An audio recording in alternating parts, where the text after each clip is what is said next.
Which 2022 U.S. House races had the narrowest margin of victory? Today on Political Access, we're going to count down the top 10 closest wins. So let's get right into this, and this is all on Wikipedia, so you can look at this for yourself, but these were all under a 1% margin of victory, and let's start with number 10, that is Arizona's first. That had a 0.88% margin of victory for incumbent Republican Dave Schweikert. This is a suburban district outside of Phoenix. It has Maricopa County, and Jevin Hodge nearly knocked out Schweikert. If we go to 538, that is this district right here. It's an R+7. I thought it would be close, but not that close. I thought Schweikert would probably win it by 4 to 5. The district is trending a little bit toward the left, and this is one the Republicans are really going to have to keep their eye on. I'm sure the Democrats are motivated to try to knock out Schweikert in 2 years. Number 9, with 0.83% margin of victory, is Washington's third. This is in the southwest part of the state, and you might remember this election for Joe Kent knocking out incumbent Republican Jamie Herrera Butler in that blanket primary. He's considered more controversial, more Trump-friendly, and Democrat Marie Gluesenkamp-Perez was able to beat Kent in the general election. 538, it's an R+11. This was at least a moderately red district. I did not think Joe Kent would lose. I thought he would win by at least a few points. Democrats are going to be motivated by this win. Republicans are going to have to regroup, but this is easily going to be one of the top GOP targets in 2024. Number 8, with a 0.79% margin, is Connecticut's fifth. That had incumbent Democrat Jahana Hayes narrowly fending off a challenge from George Logan. This is the most competitive district out of Connecticut's 5, and the polling here does show it was pretty even, with Hayes narrowly edging it out. At 538, this district is rated as D+3. So Republicans made a good run at it. They came up just short, but I will say I don't like this map at all. The shape of this district is pretty disgusting. Republicans should have one of these districts, and it should probably be this one. Number 8 with a 0.7% margin is New Mexico's second. This had Democrat Gabe Vasquez knocking out incumbent Republican Yvette Herrell. This was also a little bit of a surprise. We know Democrats really gerrymandered that map, but it looked like Yvette Herrell, she was the incumbent. It was a red-leaning year. Even this poll here from Emerson shows Herrell with a substantial lead. If we switch over to 538, though, we could see it is a D+4. The blue vote in and around Albuquerque has been cracked and split to give Democrats the advantage in all 3 of these districts, and it paid off. They were able to flip this seat and knock off the incumbent Republican. Next up, there is a tie for 5th and 6th place with 0.69% margin. The first one is Iowa's third. That had Republican challenger Zach Nunn knocking off Democrat incumbent Cindy Axne. This district does have Des Moines in it. This is the bluest of Iowa's 4 congressional districts, even though it still tilts Republican. At 538, we can see that it does have an R+2. And I was on the fence about this one. I thought Zach Nunn could flip it, but if Cindy Axne held on, I would not have been surprised. In a blue year, Democrats should easily be able to pick up this seat, but for the time being, Republicans will hold all 4 of Iowa's congressional districts. Now, also with 0.69% margin is Colorado's 8th.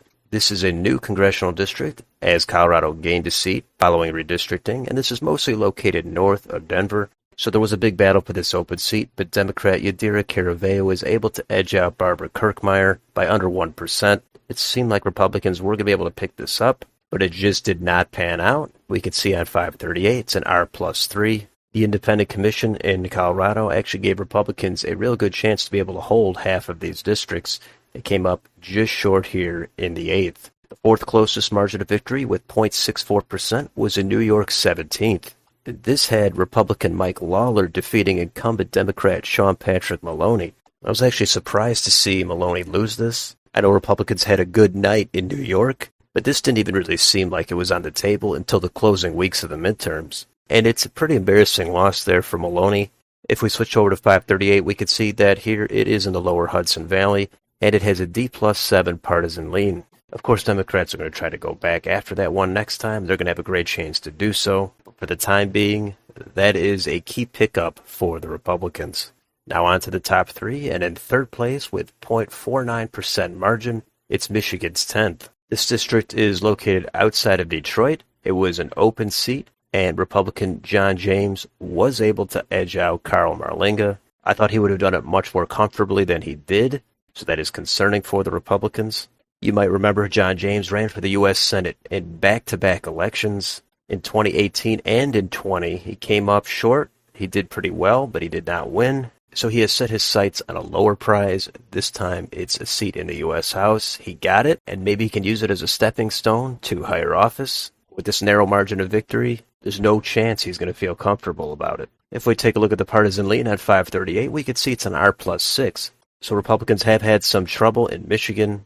If they came this close to losing it in a red-leaning year, they're going to have a lot of trouble here in a blue environment or even a neutral environment at this point. And let's move on to number 2 with 0.42% margin of victory. It's California's 13th. And there was no incumbent here, and it was won by Republican John Duarte. He defeated Adam Gray. This was a bit of a surprise. We're usually not used to Republicans picking up seats in California, at least prior to 2 years ago when they had some pickups there. But if we go over to 538, this shows us it's a D+7 district. So this is a Democratic-leaning district Republicans actually did well in. On the other side, Democrats in some other states and other Republican-leaning districts, they also did pretty well. So there were some mixed results in different states in that midterm. And finally, the absolute closest margin of victory was 0.17%. That was Colorado's third. That had incumbent Republican Lauren Boebert very narrowly edging out Adam Frisch. This was after a recount. It was a 546 vote margin. She's very Trump-friendly. Her opponent is trying to go the moderate route, and it almost paid off. She was able to hang on. And at 538, this is a very Republican-friendly district. It has an R+15 lean. It's also a rural district. It's the kind of place a Republican should do well in. And with an R+15 lean, it's not an extremely red district, but it's red enough to where any Republican should be able to win it still. So this was a scare for the Republicans. I don't know where they go from here, but now Lauren Boebert does appear vulnerable. And the conclusion for this district, as well as all the other ones on here, is all of these districts are going to be highly targeted and sought after by the opposite party in 2 years. And we can switch over here to Wikipedia to look at the complete list. And there was one more district that was under 1%. That was New York's 22nd. And then there's a bunch more that were separated only by 1 to 3%. But it's always heartbreaking when you lose by under 1%.